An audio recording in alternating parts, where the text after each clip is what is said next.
So here is a not quite as common error, but one that can certainly sneak up on you is in your credit card transactions. So let's say I have entered details in on this incorrectly and realize it after the fact, need to change it. Try to save that, and it's saying credit card is not valid. Okay, so then similarly, if I go to my pay bills screen and I select my payment method as credit card, and then, here's my list of credit cards and I'm looking for a particular one, I don't see it. And you're wondering what's going on with that. So in that scenario, it may be that your credit card is expired and it just hasn't been updated in the system. Maybe you got the new one and you just totally forgot to update it in Intacct. In that case, you go to cash management, go to your credit card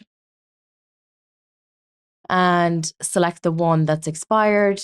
I'm going to edit on that. And this Bank of USA Visa was actually expired in October. So obviously I've got a new card for this, forgotten to update it. I would just need to update this. This is supposed to be 2028 instead of 2024.